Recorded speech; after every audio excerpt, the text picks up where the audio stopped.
Swayam Prabha. Digital India. Educated India.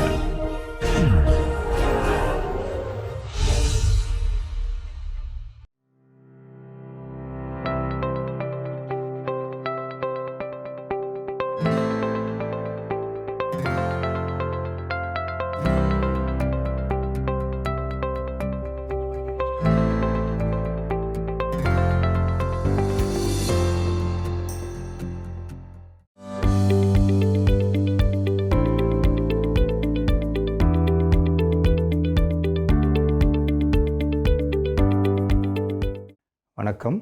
இன்றைக்கி என்ன பார்க்க போகிறோன்னா பிரின்சிபல் ஆஃப் மேத்தமெட்டிக்கல் இண்டக்ஷன் பார்க்க போகிறோம். நேற்று பார்த்ததோட தொடர்ச்சி தாங்க இன்றைக்கி. நேற்று என்னெல்லாம் பார்த்தோங்கிறத ஒரு குயிக் ரீகால் பண்ணலாம். இண்டக்ஷன் பிரின்சிபல்னால் என்னென்னு பார்த்தோம் நேற்று. அப்புறம் ஒரு 3 டிஃப்ரெண்ட் எக்ஸாம்பிள் போட்டோம். ஓகே, முதல் எக்ஸாம்பிள் பார்த்தீங்கன்னா ஃபஸ்ட்டு பிரின்சிபல் எழுதிடுவோம். பிரின்சிபல் வந்து for all n in n, okay, p of n is a statement given to us, சரியா? Okay, if or assume number 1 p of 1 is true, number 2 for all k bigger than or equal to 1, if p of k is true, then p of k plus 1 is true, right? Then இதெல்லாம் இருக்கும்போது என்ன ஆகும்னா, given all these, then for all n in n, p of n is true, சரியா? Okay, so இப்போ இதில் வந்து இதை follow பண்ணி எப்படி சில விஷயங்களை ப்ரூவ் பண்ணலாங்கிறதுக்கு 2 எக்ஸாம்பிள் போட்டோம். முதல் example 1 + 2 + 3 + etcetera + n is equal to n into n plus 1/2. ரெண்டாவது பெர்னாலி ஐடென்டிட்டி. அது என்னென்னா, இஃப் 1 + x is positive, தென் இதுவும் என்னென்னா for all n in n, எல்லா natural நம்பர்ஸ்க்கும் for all n in n, 1 + x the whole power n is greater than or equal to 1 + n times x. So இதில் இந்த 1 + x greater than 0 எங்கே use பண்ணுறோம் அப்படின்னா, இதெல்லாம் சின்ன சின்ன விஷயங்கள் நம்ம அப்பப்போ நோட் பண்ணிக்கணும். ஒவ்வொரு இடத்துலையுமே அந்த கொடுத்துருக்க விஷயத்தை யூஸ் பண்ணணும். இந்த p of k assume to p of k plus 1 use பண்ணும்போது 1 + x the whole power k plus 1, அதாவது k is greater than or equal to 1 + kxன்னு வரும் இல்லையா? நம்ம இதை டைரெக்டாக யூஸ் பண்ணியிருக்க மாட்டோம். அதாவது என்ன பண்ணுவோம்னா, ஒரு இடத்துல வந்து இது இருக்கிறதுனால இது வருதுன்னு சொல்லி அடுத்த லைன் எழுதியிருப்போம். அடுத்த line எழுதியிருப்போம்னா 1 + x the whole power k plus 1 is greater than or equal to 1 + kx multiplied by 1 + xன்னு எழுதியிருப்போம். அது என்ன நடக்குதுன்னா, 2 பக்கம் 1 + x பெருக்கிறோம். ஓகே, இந்த இன்இக்வாலிட்டி சேஞ்ச் ஆகாமல் இருக்கணும்னா இந்த 1 + x வந்து பிகர் தென் 0 இருக்கணும். புரிஞ்சுக்கோங்க, இதுதான் முக்கியமான விஷயம். அடுத்து இந்த 1 + x 0 இருந்தாலும் நமக்கு இந்த இன்இக்வாலிட்டி ட்ரூ இல்லைங்கிறதும் சொல்லிட்டேன். ஸோ இதுதான் நேற்று ப்ரூவ் பண்ண விஷயம். அடுத்த ஒரு விஷயம் என்ன பண்ணோம்னா, ஒரு சின்ன இன்ஸ்டன்ஸ் பார்த்தோம். அந்த இன்ஸ்டன்ஸில் p of 1 is not true, but for all k bigger than or equal to 1, p of k is true implies p of k plus 1 is true. சரியா? இதெல்லாம் வந்து கவனமாக இருக்க வேண்டிய விஷயம். ஓகே, இதை வச்சுட்டு கன்க்ளூட் பண்ண முடியாது p of n is true for every n சொல்லிட்டு. அடுத்து 4வது வந்து ஒரு இந்த chalk pieces in the box.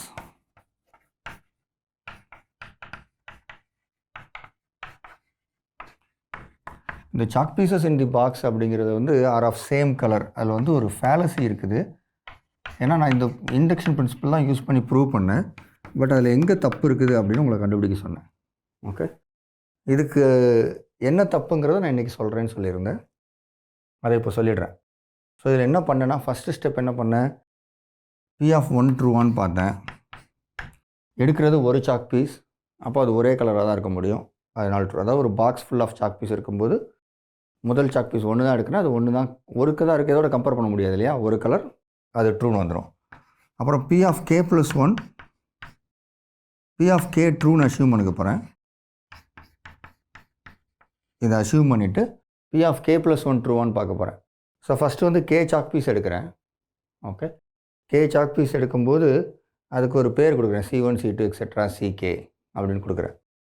அப்போ அந்த k சாக் பீஸ் எடுக்கும்போது அந்த k எல்லாமே ஒரே கலராக இருக்குங்கிறது assumption. Okay, P of n வந்து any n chalk pieces of same colour, P of k ட்ரூன்னு வந்துடும். k + 1 எடுக்கும்போது என்ன பண்ணுவேன்னா, அதோட அடிஷ்னலாக Ck + 1 ஒரு சாக் பீஸ் எடுப்பேன். அந்த முதல் k என்ன கலர்னால் ஒரு ரெட்டுன்னு அஷ்யூம் பண்ணிப்பேன். அடுத்து ரிமைனிங் அந்த C1 விட்டுட்டு C2 C3 எக்ஸெட்ரா Ck + 1 வரைக்கும் அது ஒரு k சாக் பீஸ், அதுவும் ரெட் கலராக இருக்கும். ஏன்னா C2 ரெட்டுன்னு தெரியும் அந்த குரூப்பில், ஆனால் மற்ற எல்லாம் ஒரே கலர்னால் எல்லாமே ரெட்டு. ஸோ அப்போது C1 C2 எக்ஸெட்ரா Ck + 1 எல்லாமே ரெட்டு அப்படின்னு வந்துடும். ஸோ P of k + 1 ட்ரூன்னு வந்துருச்சு. அதனால் சாக் பீஸ் பாக்ஸில் இருக்க எல்லா சாக் பீஸும் ஒரே கலரா அப்படின்னு கேட்டிங்கன்னா நமக்கு தான் தெரியுமே, அதில் எல்லா கலரும் இருந்தது. ஸோ அதனால் அது இருக்க வாய்ப்பு இல்லை. அப்போ அதில் எங்கே தப்பு நடக்குது அப்படிங்கிறத கண்டுபிடிக்கணும் இல்லையா. சரி, அதை எப்படி கண்டுபிடிக்கிறேன்னு பார்க்கலாம். ஒவ்வொரு ஸ்டெப்பாக நம்ம ஆர்கியூ பண்ணி பார்க்கலாம் எங்கே தப்பு இருக்கணும். இந்த முதல் ஸ்டெப்பில் ஏதாவது தப்பு இருக்கா? P of 1 ட்ரூன்னு சொல்லும்போது P of 1 இஸ் ட்ரூவில் ஏதாவது தப்பு இருக்கா? இல்லை, ஒரு சாக் பீஸ் எடுக்கிறோம் ஒரே கலர் தான், அது கரெக்டு. அடுத்து அஸ்யூமிங் P of k,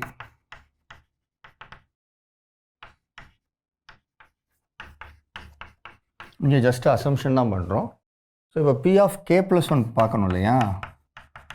இதுக்கு என்ன பண்ண போகிறோம், இது பண்ணும்போது என்ன பண்ணுறோம், first we start with chalk pieces C1 C2 etcetera Ck + 1 chalk pieces எடுக்கிறோம். எடுத்துட்டு இந்த முதல் k சாக் பீஸ் எடுக்கிறோம். அடுத்து இந்த லாஸ்ட் k சாக் பீஸ் எடுக்கிறோம். இந்த k எல்லாம் ஒரே கலரு, அது ரெட்டு. இந்த k எல்லாம் ஒரே கலர் ரெட்டு, அதனால் எல்லா சாக் பீஸுமே ரெட் கலர் அப்படின்னு சொல்லிட்டோம். ஓகே, ஸோ இதில் தான் தப்பு இருக்குது. என்ன தப்புனா, இப்போ நம்ம ஒரு செட்டில் இருந்து C1 C2 Ck + 1 belongs to some set அப்படின்னா அதெல்லாம் டிஸ்டிங்க்டாக இருந்தால் தான் அங்கே கம்பேரிஷன் நடக்கும்.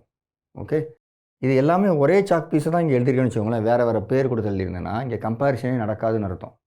அப்படின்னா என்ன அர்த்தம்னா, இதை கவனிங்க. இது எசென்ஷியலி என்ன நடக்குதுன்னா, ரெண்டு சாக் பீஸை கம்பேர் பண்ணுறோம் முதல்ல. ஓகே, இங்கே வந்து நம்ம முதல்ல என்ன ஒரு சாக் பீஸ் பண்ணோம், ஒரு சாக் பீஸில் வந்து ஆக்சுவலாக கம்பேரிஷன் நடக்கலை. இங்கே கலர்ஸ் எல்லாம் சேமுன்னு சொல்லும்போது எங்கேயோ ஒரு கம்பேரிஷன் நடக்குது இல்லையா. அப்போ ஒரு சாக் பீஸும் இன்னொரு சாக் பீஸும் கம்பேர் பண்ணுறோமா அப்படின்னா அது நடக்கவே மாட்டேங்குது. அந்த இனிஷியல் கேஸ் ஆர் பேஸ் கேஸுங்கிறது எங்கன்னா, நம்ம இண்டக்ஷன் பிரின்சிபலில் எங்கே ஆக்சுவலாக நம்ம வெரிஃபை பண்ணுற இன்ஸ்டன்ஸ் ஃபஸ்ட்டு வருதோ அதுதான் இனிஷியல் கேஸ். இங்கே ஃபஸ்ட்டு இனிஷியல் கேஸ் எங்கே வரும், முதல்ல ரெண்டு சாக் பீஸ் இருந்து ரெண்டு கம்பேரிஷன் நடக்கணும், அது வந்தால் தான் உண்டு. அதுவே வரலன்னு வச்சுக்கோங்க, என்ன பண்ணுவீங்க, ஒன்றும் பண்ண முடியாது இல்லையா. ஸோ அதுக்கு எடுத்துக்காட்டு தான் இது. என்ன எடுத்துக்காட்டுனா, இங்கே P of k true. Okay, அப்போ இப்படி சொல்கிறீங்க. இதை சொல்லும்போது முதல்ல இந்த C1 C2 எக்ஸெட்ரா Ckங்கிறதே நான் ஒரே சாக் பீஸுக்கு தான் வேறு வேறு பேர் கொடுத்து இப்படி எடுத்திருக்கேன் அப்படின்னா இங்கே ஒரு சாக் பீஸ் தான் இருக்க போகுது, சரியா. ஸோ அப்போது இந்த முதல் சாக் பீஸ் C1 தான், எல்லாமே C1 வச்சுக்கோங்க, இந்த முதல் k இதுவும். அப்போ C1ஓட கலர் ரெட்டு. ஓகே, அடுத்து இங்கே என்ன பண்ண போகிறோம், இதெல்லாம் சேம் கலர் அப்படின்னு சொல்லும்போது இங்கே இது எல்லாமே C1 முதல் சாக் பீஸ் சொல்லணும். இது வேறு சாக் பீஸாக இருந்தால் கூட ரெண்டு டிஃப்ரெண்ட் சாக் பீஸ் இருக்குது, அதை கம்பேர் பண்ணவே இல்லை. நம்ம இது வரைக்கும் நம்ம அதை ப்ரூவ் பண்ணவே இல்லை, ரெண்டு டிஃப்ரெண்ட் சாக் பீஸை கம்பேர் பண்ணால் அதுன்னு. ஸோ எசென்ஷியலி இந்த பாக்ஸில் இருக்க எல்லா சாக் பீஸையும் நான் கம்பேர் பண்ணி ஒரே கலர்னு சொல்கிறேன்னா, முதல்ல எந்த ரெண்டு சாக் பீஸ் எடுத்தாலும் அது ஒரே கலராக இருக்கான்னு பார்க்கணும். அதை நான் பார்க்கவும் இல்லை, அதை இங்கே தப்பாகவும் யூஸ் பண்ணுறேன். ஓகே, இங்கே மொத்தமே ரெண்டு சாக் பீஸ் இருந்துச்சுன்னா இப்போ நான் என்ன சொன்னேன்னா, இந்த C1ம் C2ம் ஒரே கலரு, இந்த C2 வந்து இந்த கேல காமன், அந்த கேலையும் இருக்குது. அதனால C2ஓட கலர் தான் C1ஆக இருக்கும், C2ஓட கலர் தான் Ck + 1 இருக்கும்னு சொல்லி தான் சொன்னேன். அந்த கம்பேரிஷனே நடக்கலை. ஸோ இதில் ஃபேலசி அப்படிங்கிறது என்னென்னா, P of 2 வெரிஃபை பண்ணவே இல்லை. P of 2 is not verified. In other words, P of 2 தான் இங்கே பேஸ் கேஸ், அதைத்தான் நம்ம வெரிஃபை பண்ணியிருக்கணும். P of 2 வெரிஃபை பண்ணிட்டோன்னா இந்த வெரிஃபிகேஷன் வரும் நமக்கு. ஓகே, இதுதான் ஃபேலசி. என்ன ஃபேலசி? ஃபேலசினா 2 சாக் பீஸை நம்ம கம்பேர் பண்ணவே இல்லை. ரெண்டாவது, அந்த 2 சாக் பீஸ் கம்பேரிஷனை இங்கே யூஸ் பண்ணுறேன். Okay, right. இப்போது இந்த எக்ஸாம்பிள் இதோடு விட்டுருவோம். இதுக்கு அடுத்து இன்னொரு எக்ஸாம்பிள் ஒன்று போடலாம். ஓகே, சரி, நமக்கு தெரிஞ்ச ஒரு ப்ராப்ளம் ஒன்று, அரித்மெட்டிக் ப்ராக்ரெஷன். அரித்மெட்டிக் ப்ராக்ரெஷன் எப்படி எழுதுவோம்? ஒரு ஏங்கிறது ஒரு இனிஷியல் பாயிண்ட்டாக இருக்கும், அப்புறம் ஒரு காமன் டிஃபரன்ஸ் இருக்கும்,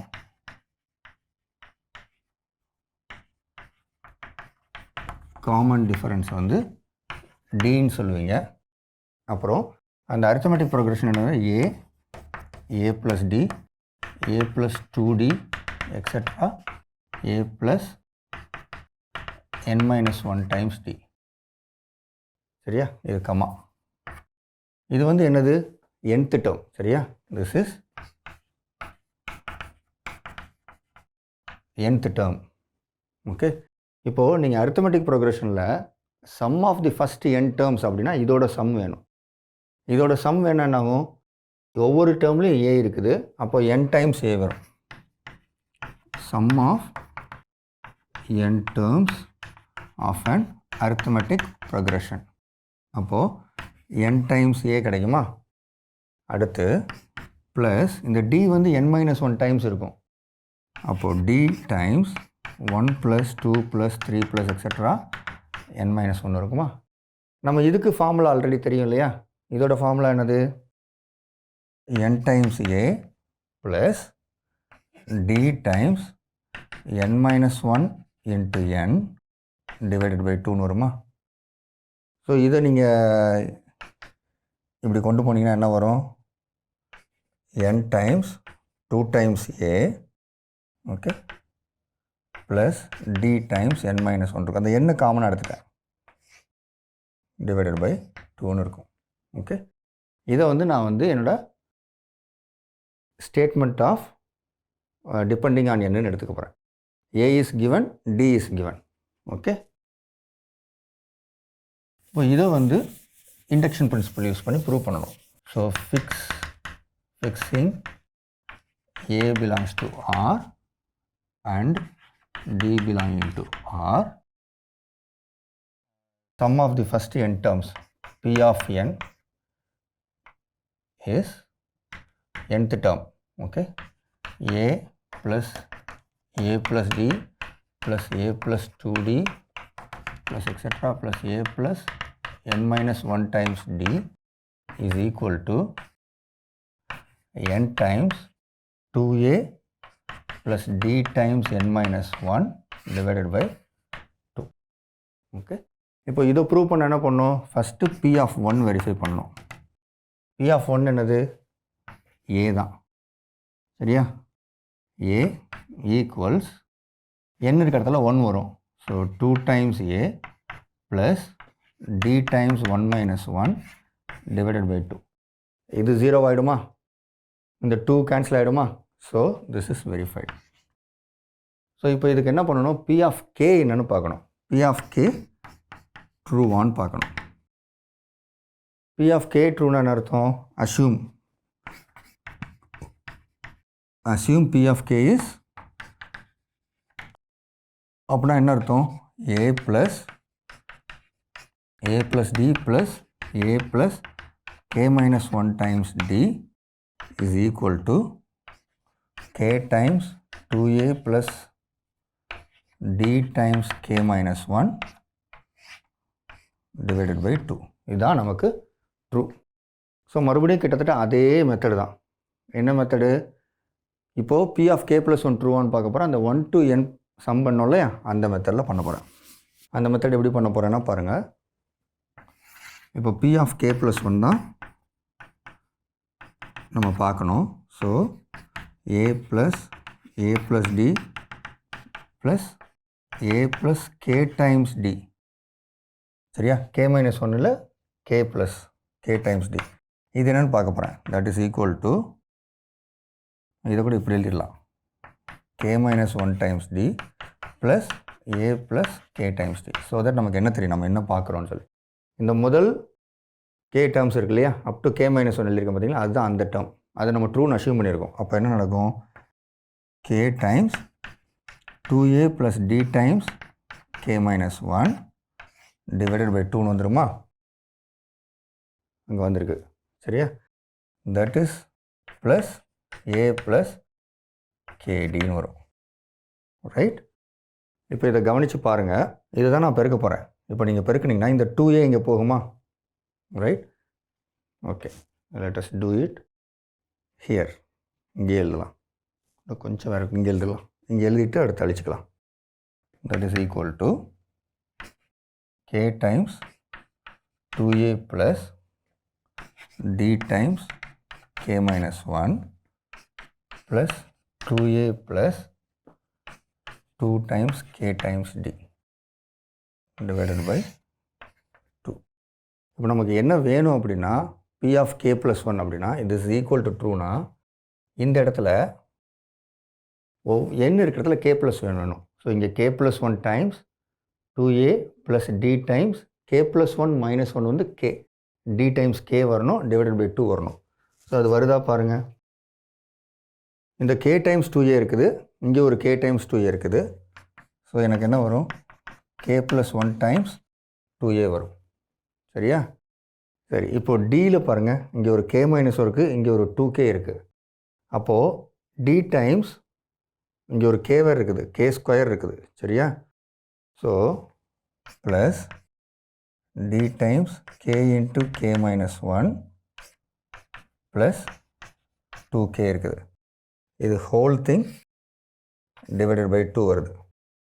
ஓகே ரைட். இப்போ இதில் கவனிங்க, இது வந்து k ஸ்கொயர் மைனஸ் k வரும், இங்கே ஒரு 2k இருக்கும். அப்போ k ஸ்கொயர் ப்ளஸ் கேன்னு வரும். So k into k plus one இருக்கும். அந்த k ப்ளஸ் ஒன் வெளியே எடுத்துட்டோம்னா this will be k plus one times 2a plus d times k divided by 2. இது சிம்பிள் கால்குலேஷன் தான், இது நீங்கள் போட்டு பாருங்கள் சரியா.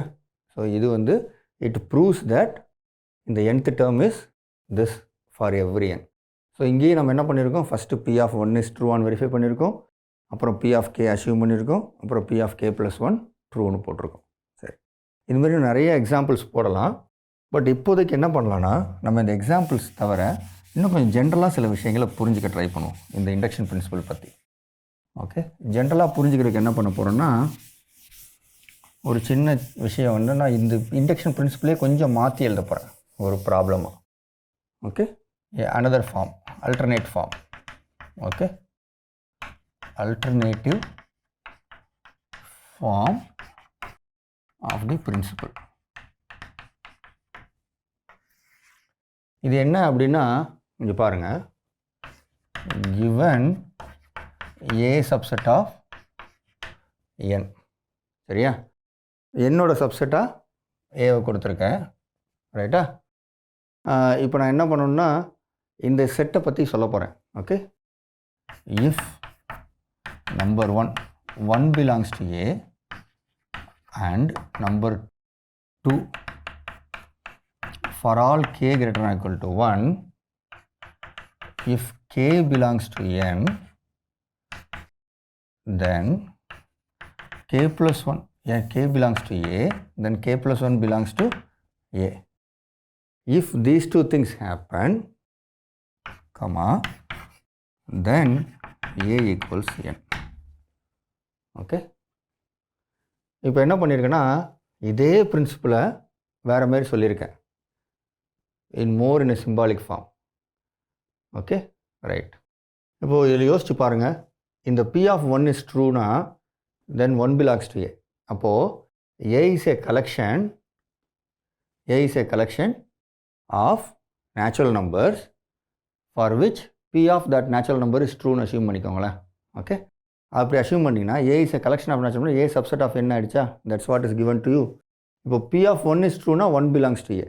ஓகே, ஸோ இதை புரிஞ்சுக்கிறதுக்கு என்ன பண்ணுங்கள், p of 1 is true if and only if 1 belongs to a, இந்த அர்த்தம்.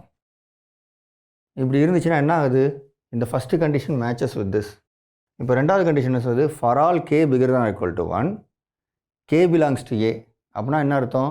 P of K is true. அதேமாதிரி பி ஆஃப் கே இஸ் ட்ரூனா K belongs to A. Okay, நீங்கள் அர்த்தத்தை புரிஞ்சுக்கணும். சிமிலராக இருக்குது. Then P of K plus one is true அப்படின்னா whenever K belongs to A K plus one belongs to A. அதான் அங்கே எழுதியிருக்கேன். அப்போ இந்த ரெண்டு கண்டிஷன் சேர்ந்துச்சுன்னா என்ன ஆகுதுன்னா for all N in N belongs to A. இங்கே for all N in N P of N is true. P of N ட்ரூனா என்ன அர்த்தம்? For all N in N P of N is ட்ரூங்கிறது N belongs to A. அப்போ என்ன அர்த்தம்னா எந்த natural number எடுத்தாலும் அது ஏல இருக்குது. Already A is a subset of என்னன்னு ஆரம்பிச்சிருக்கோம். அப்போ நான் இதில் எடுக்கிற எல்லா நேச்சுரல் நம்பருமே ஏல இருக்குன்னு சொன்ன அர்த்தம் தட் இஸ்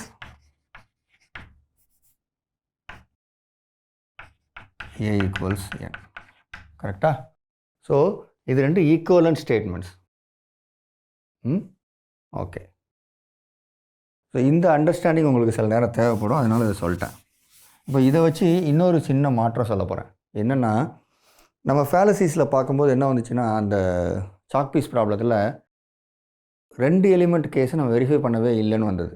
ஓகே, அது வெரிஃபை பண்ணல அப்படிங்கிறது வந்து எப்படின்னா நம்ம ஸ்டார்ட் பண்ணும்போதே 2 எலிமெண்ட் கேஸில் வெரிஃபை பண்ணின்னு வச்சுக்கோங்களேன், அந்த பேஸ் கேஸ் வெரிஃபை பண்ணியிருந்தால் அதில் எந்த பிரச்சனையும் வந்திருக்காது. பட் எனிவே அது ட்ரூ கிடையாது, அதனால் அதை கண்டினியூ பண்ணியிருக்க முடியாது. பட் எப்போவுமே அந்த பேஸ் கேஸ் எங்கேன்னு பார்த்து வெரிஃபை பண்ணணும். ஸோ அப்போ பேஸ் கேஸ் எங்கேன்னு பார்த்து வெரிஃபை பண்ணுறதுக்கு எக்ஸாம்பிள் கொண்டு வரேன்.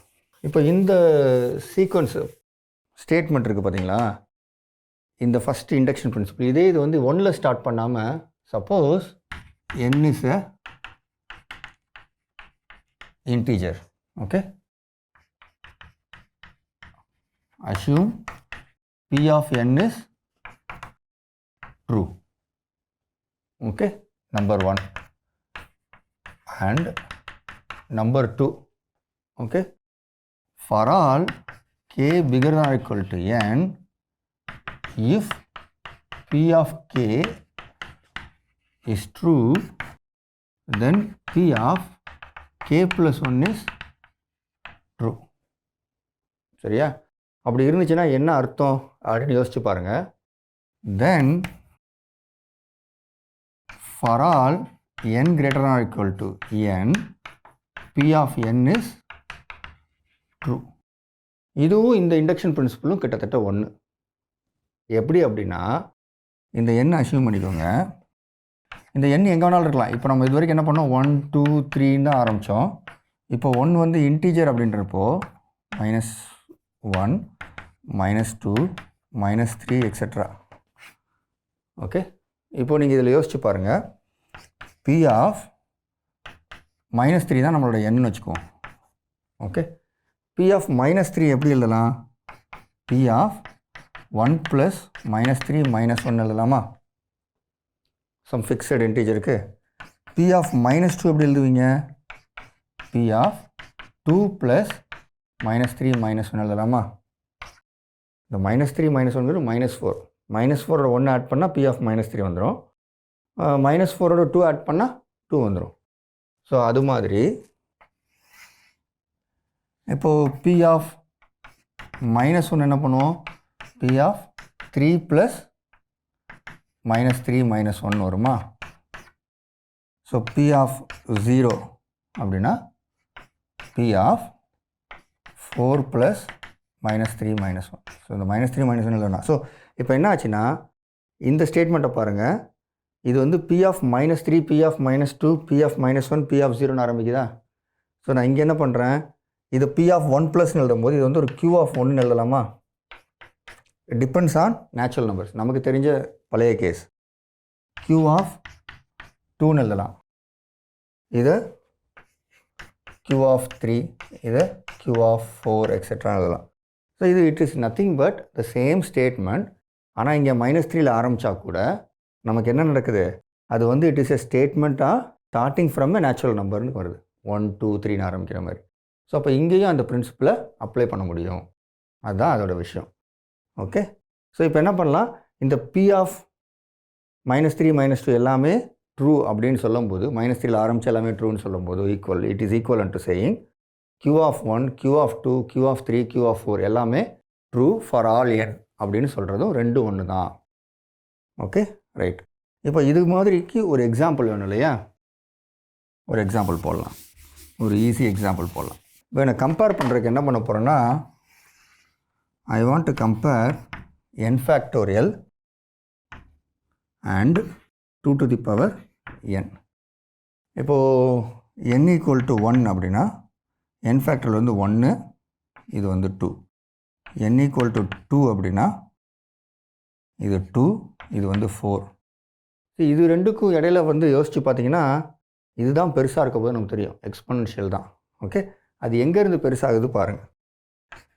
n equal to 3 அப்படின்னா 6, இது வந்து 8, ரைட். n equal to 4 அப்படிங்கிறப்ப என்னாச்சுன்னா இது வந்து 24, இது 16. சாரி, இதை விட இது பெருசு n ஃபேக்டரியல். ஏன் அப்படின்னா இதை யோசிச்சு பாருங்கள், இது 2 into 2 into 2 into இப்படி போயிட்டே இருக்கும். இது பாருங்கள் 1 2 3 4 அப்படியே போயிட்டுருக்கோம். நீங்கள் ஒரு ஸ்டேஜில் பார்த்தீங்கன்னா இங்கே பெருக்கும்போது இந்த சைடு இருக்க நம்பர் எல்லாமே 2 விட பெருசாக இருக்கும், அதை விட அதிகமான நம்பராகவே பெருக்கிட்டு இருக்கும். ஸோ n ஃபேக்டரியல் இருந்து ஆப்வியஸ்லி பிகர் தேன் 2 power n வரப்போகுது. ஸோ இங்கே என்ன நடக்குது, இந்த n equal to 4லேருந்து இன்இக்வாலிட்டி மாறுது. இங்கே பாருங்கள், இங்கே இப்படி இருக்குது, இப்படி இருக்குது, இப்படி இருக்குது, இங்கே இப்படி ஆகுது. இப்போ n equal to 5 அப்படின்னு பார்த்தீங்கன்னா இது அப்படி தான் இருக்கும். ஸோ நம்மளோட P of n வந்து என்னது, n ஃபேக்டோரியல், தப்பாக சொல்கிறேன், இதுதான். ஓகே, இதுதான் correct. n factorial is greater than 2 to the power n அப்படிங்கிறது. இதை ப்ரூவ் பண்ணுறதுக்கு என்ன பண்ணணும், ஃபஸ்ட்டு P of 4 வெரிஃபை பண்ணணும். பாருங்கள், அந்த கேஸில் எங்கே வெரிஃபை பண்ணணும், எங்கே ஆரம்பிக்குதோ அங்கே வெரிஃபை பண்ணணும். இதுதான் அந்த பேஸ் கேஸ். இங்கே பேஸ் கேஸ் வந்து எண்ணில் ஆரம்பிக்குது, அந்த actual case of the problem. So P of 4 அது வந்து இட் இஸ் ட்ரூ. ஏன் ட்ரூ, இங்கே வெரிஃபை பண்ணிட்டோம். ஸோ இப்போது let k bigger than or equal to 4 and P of k is true அப்படின்னு அசியூம் பண்ணிக்கிட்டிங்கன்னா என்ன அர்த்தம், k bigger than or equal to trueக்கு வந்து k factorial is greater than 2 to the power k ன்னு assume பண்ணிட்டோம். இப்போ நான் என்ன பண்ணணும், k plus 1 factorialக்கு என்ன ஆகுதுன்னு பார்க்கணும். So k plus 1 factorial is equal to k plus 1 times k factorial. சரியா, இந்த k factorial already bigger than 2 power k, so அதனால் இங்கே strictly bigger than k plus 1 times 2 to the power k. But எனக்கு என்ன வேணும், P of k plus 1னா k plus 1 factorial is greater than 2 to the power k plus 1 வேணும். ஆனால் இங்கே k plus 1 இருக்குது. நம்ம என்ன அப்சர்வ் பண்ணோம், இந்த பெருக்கல்ல ஆஃப்டர் செக்ஷன் எல்லாமே 2 விட பெருசாக இருக்கும். இங்கே நம்ம k plus 1 வந்து 2 விட பெருசாக இருக்கான்னு தெரியணும். ஓகே, அப்புறம் இங்கே 2 போட்டுடலாம். ஸோ நமக்கு என்ன தெரியும், k is greater than or equal to 4, k is greater than or equal to 4 which is greater than 2. So நமக்கு என்ன தெரியும், k is greater than 2. அப்போது k plus 1 is greater than 3 which is greater than 2.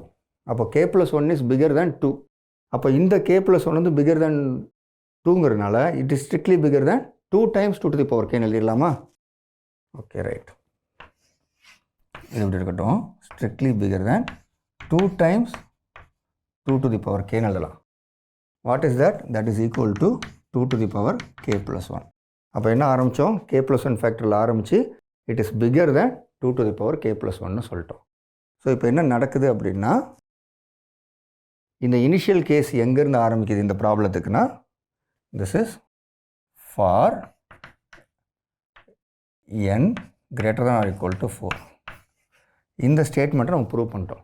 அப்போ என்ன ஆரம்பித்தோம், initial கேஸை verify பண்ணோம், P of 4, அப்புறம் for all k greater than or equal to 4க்கு அசியூம் பண்ணோம் k, அப்புறம் k plus 1க்கு ப்ரூவ் பண்ணோம். Okay, so for every n greater than or equal to 4 இந்த ஸ்டேட்மெண்ட் ட்ரூன்னு நமக்கு தெரியுது. ஓகே, இதையும் கவனிச்சுக்கோங்க, இது ஒரு ஜஸ்ட் எ வேரிடு ஃபார்ம், ஒரு different form of this principle. In fact இந்த இடத்துல எழுதின பிரின்சிபல் இங்கே எழுதியிருக்குது, இங்கே எழுதியிருக்குது, எல்லாமே ஒன்று தான். ஓகே. இதோடு நிப்பாட்டிக்கலாம். அடுத்த கிளாஸில் இதை பற்றி நிறையா பார்க்கலாம். நன்றி, வணக்கம்.